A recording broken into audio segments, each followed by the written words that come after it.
Oh my word, look at those. What a day, Orla. What a special day it is. How important is today in the whole scheme of things? Not that important. No. Morning, y'all. Well, what a special day it is today. It's a massive one. It's a huge day, everybody. See, they're all excited about it. So today I'm a little bit older. It is my birthday, and I've got lessons going on today, editing to do, pretty much a normal day, but I've had a nice time this morning with the family. So yesterday's questions I asked about golf lessons. How often should you take golf lessons? It's a very important day today, Orla.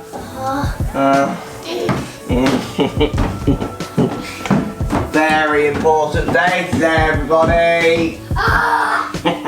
Lots of different responses, which there'll be, because it really comes down to the individual, how much you want to learn, what you want to get from the game. As well, I think another important point that wasn't made that much, that I remember when I was teaching a lot in London, a lot of new golfers, lessons were used not only to learn, but they were used as social as well. So people used them to meet other people in the group, those kind of things.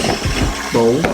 So use them to learn, use them to get better, use them to meet people, use them to keep your enthusiasm going in the game. Some people would be losing enthusiasm because they're not playing how they want to, and the lessons kind of weekly or monthly sort of kind of drove them to keep playing and kind of get their love for the game back. So today's question, how often should you practice? I get asked this one quite a lot. I think it's an interesting one because my answer, which I'll tell you on Monday, I'm in Spain on Monday as well actually, which will be fun. But how often do you think you should practice? Post those comments down below as always. Hit that thumbs up button if you're loving the daily vlogs. And yeah, well, what a day, eh? What a that was an awful putt. What a special day. Winning.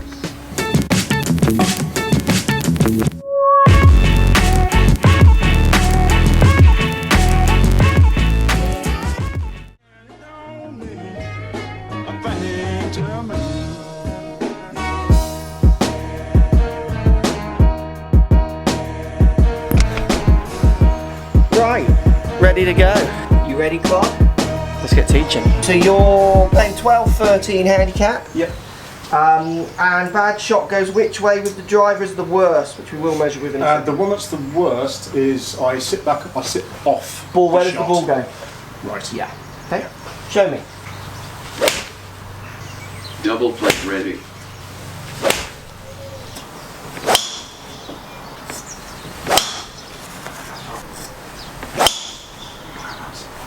That's left. You get a few of those? I do. Driver. You swing 3 left. Iron, you swing 3 right. Mm-hmm. So it's a very different path. Yep. Now the face is averaging close to that 3 left, which is why we saw those drivers going left on this occasion. If you have days where you leave the face open to a path, as you've talked about, you were talking about how you think of releasing the club. Yes. If you're playing with that, with a path that's going left, then your idea of releasing the club is crazy because your path's going left. So actually you want to be having your fade feeling, the opposite, which is why I filmed that bit. And this is why we measure, because if I don't quantify it with these numbers, we're actually just talking about what you think is right or wrong. I have to break that down. Well, I don't now, because I think you understand those numbers, so instantly you're thinking, right, yeah, I'm getting that wrong, aren't I? Now with the driver, you're only 3.5 toed up, averaging 2.5 toed up. Now that isn't really very toed up for the driver. So that driver isn't very toed up.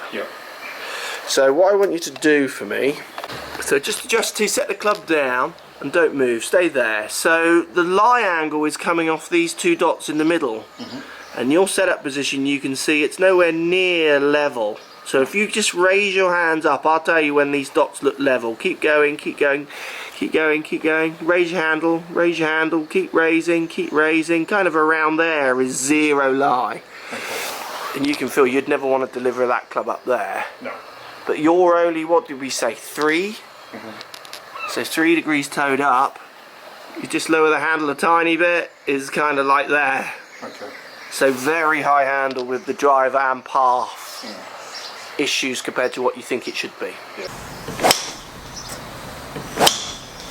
Just do the practice swing before you hit this one. Yeah, that way. Sometimes those stuff, that edge is coming. That's the way I can explain Which it to edge? myself. This hand edge is on, Yeah. coming up. Usually it's there, but I want to feel that kind Correct. of Yes. And then becoming spin. Yeah. It's more like a back spin Okay. or a top spin. Is that what it feels like? Yeah.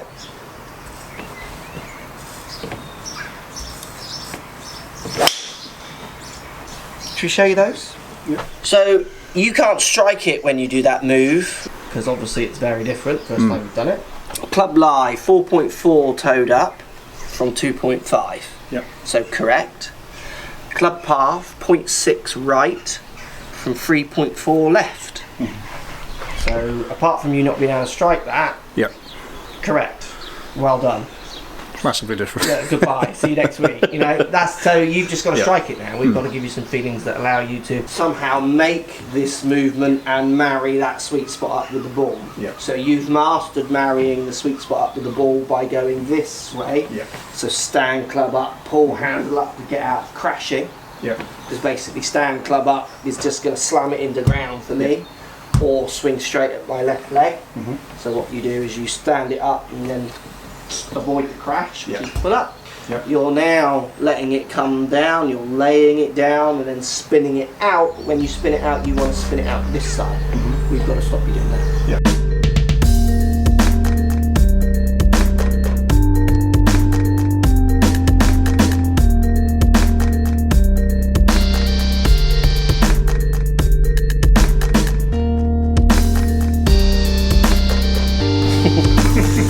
Okay, and again. So 18 handicapper. Striking from the toe was one of the things you said, wasn't it? Yeah, like I've seen it. And going anywhere, left and right. More right than left. More right than left. Okay, and again. And there's the right one. So it's more of a block, isn't it, when it goes right? Driver, club path 0. Face averaging 4.7 open to that 0. There's your push cut that you've talked about. Lie of the club 1.7 toed up. That's not right. Okay. Yeah, it's all yours. Right hand could work a little harder.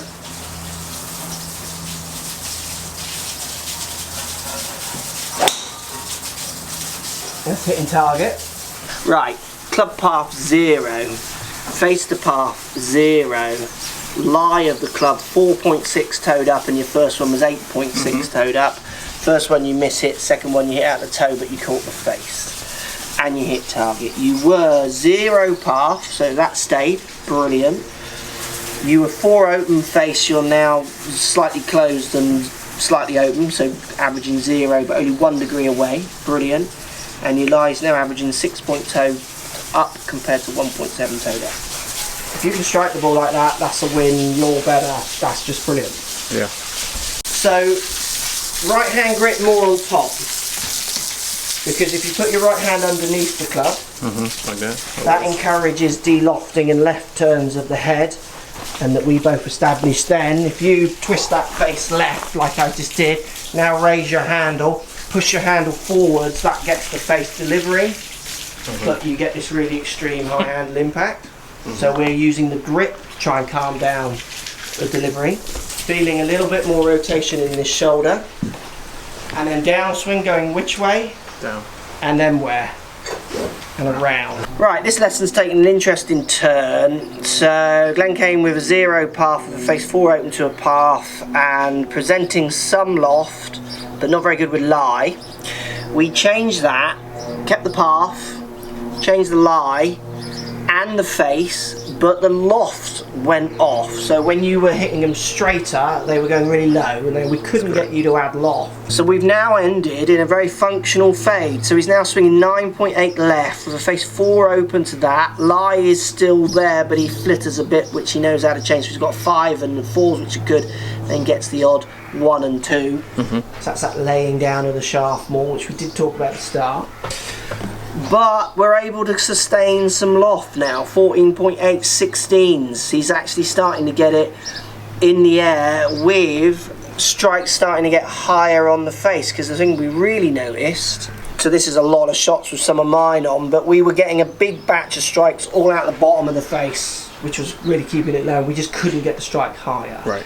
So if you stand on the mat and hit one for me, Glenn, just so you're clear what you're working on. And this is what I love about lessons, and certainly someone like Glenn, which to be honest with you, Glenn, has been good because you're open to suggestions, which is what you need to be in lessons. So we've totally flipped the idea of how Glenn should hit it. He's now aiming left. He's feeling like he's swinging left while still dropping the club at the top to get the lie correct, while holding the face off, trying to hit a functional fade. Pressure's on.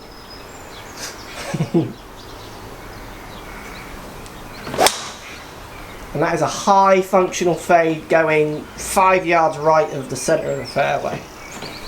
Just so much more functional, and that's the biggest thing with lessons, is it's not about getting perfect numbers, it's about getting functional numbers for the person. Because you were very clear, you were showing me when I got your numbers what I would call textbook better, you just sacrificed loft and strike so much it wasn't functional. Where we get you actually fading it more out to in. You keep loft on, you hit it higher on the face, you get better spin rates because your spin loft was getting so low, the ball was just dropping out of the air. That was my best strike. That was a Maybe good I need one, to be on camera. Yeah, absolutely. Under pressure, that was good. Really good.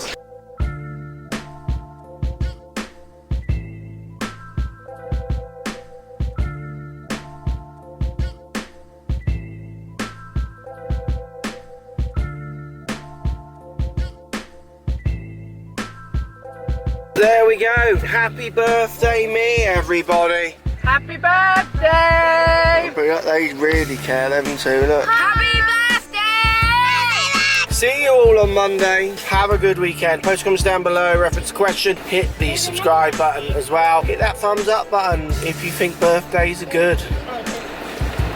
We're kind of all getting older, aren't we? That's the only issue here, isn't it? They don't care. They're just young still. So I'm just a complete old fuddy-duddy now. 42. I'll be editing that bit out. What a special day it is.